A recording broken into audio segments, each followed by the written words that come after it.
Assalamualaikum warahmatullahi wabarakatuh. Perkenalkan, nama saya Isnawati dari kelas 5A Prodi Manajemen Bisnis Syariah. Video ini dibuat untuk memenuhi tugas UAS Manajemen Pemasaran. Di video ini saya akan menjelaskan bagaimana menganalisa pasar konsumen. Menganalisa pasar konsumen bermanfaat bagi pemasar untuk membeda-bedakan kelompok konsumen yang memang berbeda. Menganalisa pasar konsumen juga bertujuan untuk memahami kebutuhan, keinginan, dan perilaku konsumen target agar dapat mengembangkan produk dan layanan yang tepat serta dapat menetapkan strategi pemasaran yang efektif. Pasar konsumen adalah pasar yang dimana pembelinya adalah individual yang membeli produk untuk digunakan atau disewakan. Sedangkan perilaku konsumen sendiri adalah tindakan individu dalam membuat keputusan untuk memuaskan kebutuhan dan keinginan mereka terhadap barang dan jasa yang ditawarkan di pasar. Terdapat beberapa faktor yang dapat mempengaruhi konsumen dalam membeli barang atau jasa, seperti faktor budaya, faktor sosial, faktor pribadi, maupun faktor psikologis. Pentingnya menganalisa perilaku konsumen yaitu agar kita tahu apa yang mereka beli, mengapa mereka membeli, kapan mereka membeli, di mana mereka membeli, seberapa sering mereka membeli, dan seberapa sering mereka menggunakannya. Di samping itu, kita juga dapat mempelajari pemakaian konsumen, mengevaluasi pasca pembelian produk yang mereka beli, dan untuk mengetahui cara individu membuang produk yang dulu pernah baru. Karakteristik yang mempengaruhi perilaku konsumen. Banyak faktor yang mempengaruhi konsumen dalam membeli barang atau jasa. Faktor-faktor tersebut sangat bervariasi tergantung dari sudut mana pemasar menilai.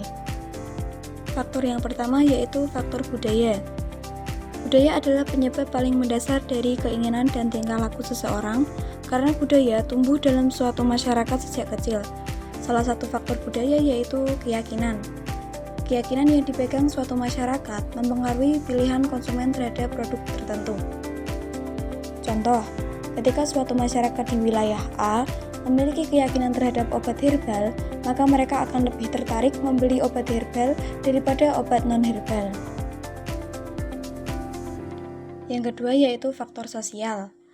Faktor ini berkaitan dengan lingkungan sosial di mana individu berinteraksi, seperti keluarga, teman, kelompok referensi, dan status sosial.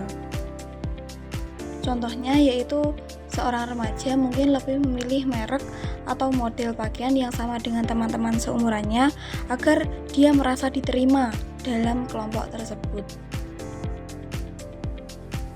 Faktor yang ketiga yaitu faktor pribadi. Faktor pribadi merujuk pada karakteristik yang dimiliki oleh setiap individu yang dapat dipengaruhi oleh pengalaman hidup atau kepribadian masing-masing.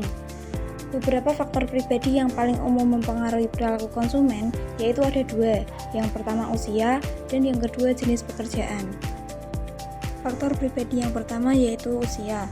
Kebutuhan dan preferensi konsumen berubah seiring bertambahnya usia. Antara anak-anak, remaja, dewasa, dan lansia memiliki kebutuhan yang berbeda-beda. Contohnya ketika kita masih anak-anak, kita cenderung lebih menyukai mainan. Dan ketika kita telah beranjak remaja, kita lebih menyukai fashion dan gadget daripada mainan. Dan ketika kita telah dewasa, kita akan lebih fokus pada kebutuhan dan karir kita. Faktor pribadi yang kedua yaitu jenis pekerjaan. Jenis pekerjaan mempengaruhi pendapatan, gaya hidup, dan preferensi produk. Preferensional orang dengan gaji tinggi cenderung lebih membeli produk yang premium, sedangkan pekerja dengan gaji menengah ke bawah mungkin lebih mempertimbangkan harga dan kegunaan. Sekian materi yang bisa saya sampaikan, kurang lebihnya mohon maaf. Wassalamualaikum warahmatullahi wabarakatuh.